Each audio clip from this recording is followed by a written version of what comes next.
मोहनदास करमचंद गांधी, जन्म 2 अक्टूबर 1869, निधन 30 जनवरी 1948, जिन्हें महात्मा गांधी के नाम से भी जाना जाता है। 20 भारत एवं भारतीय स्वतंत्रता आंदोलन के एक प्रमुख राजनैतिक एवं आध्यात्मिक नेता थे। वे सत्याग्रह, व्यापक सविनय अवज्ञा के माध्यम से अत्याचार के प्रतिकार के अग्रणी नेता थे। उनकी इस अवधारणा की नींव संपूर्ण अहिंसा के सिद्धांत पर रखी गई थी, जिसने भारत को भारतीय स्वतंत्रता संग्राम दिलाकर पूरे विश्व में जनता के नागरिक अधिकारों एवं स्वतंत्रता के प्रति आंदोलन के लिए प्रेरित किया। उन्हें संसार में साधारण जनता महात्मा गांधी के नाम से जानती है। संस्कृत भाषा में महात्मा अथवा महान आत्मा एक सम्मान सूचक शब्द है। गांधी को महात्मा के नाम से सबसे पहले 1915 में राजवैद्य जीवरामर कालिदास ने संबोधित किया था। एक अन्य मत के अनुसार स्वामी श्रद्धानंद ने 1915 में महात्मा की उपाधि दी थी। तीसरा मत ये है कि गुरु रविंद्रनाथ टैगोर ने महात्मा की उपाधि प्रदान की थी।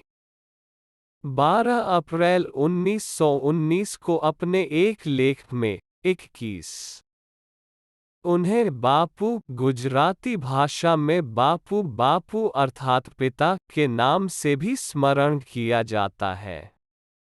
एक मत के अनुसार गांधी जी को बापू संबोधित करने वाले प्रथम व्यक्ति उनके साबरमती आश्रम के शिष्य थे सुभाष चंद्र बोस ने 6 जुलाई 1944 को रंगून रेडियो से गांधी जी के नाम जारी प्रसारण में उन्हें राष्ट्रपिता कहकर संबोधित करते हुए आज़ाद हिंद फौज के सैनिकों के लिए उनका आशीर्वाद और शुभकामनाएं मांगी थी।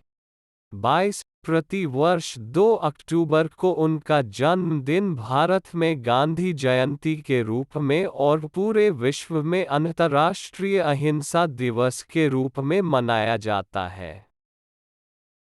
सबसे पहले गांधी जी ने प्रवासी वकील के रूप में दक्षिण अफ्रीका में भारतीय समुदाय के लोगों के नागरिक अधिकारों के लिए संघर्ष हेतु सत्याग्रह करना आरंभ किया।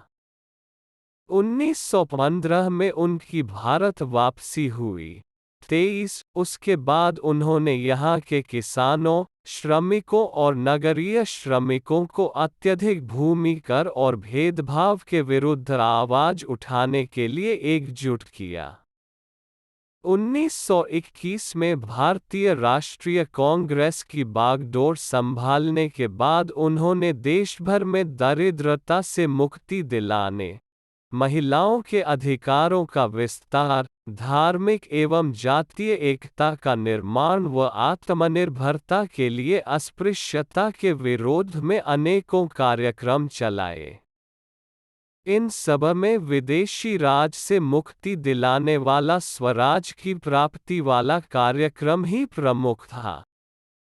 गांधी जी ने ब्रिटिश सरकार द्वारा भारतीयों पर लगाए गए लवण कर के विरोध में 1930 में नमक सत्याग्रह और इसके बाद 1942 में अंग्रेजों भारत छोड़ो आंदोलन से विशेष विख्याति प्राप्त की।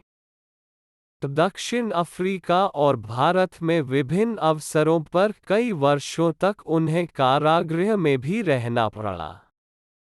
गांधी जी ने सभी परिस्थितियों में अहिंसा और सत्य का पालन किया और सभी को इनका पालन करने के लिए वकालत भी की।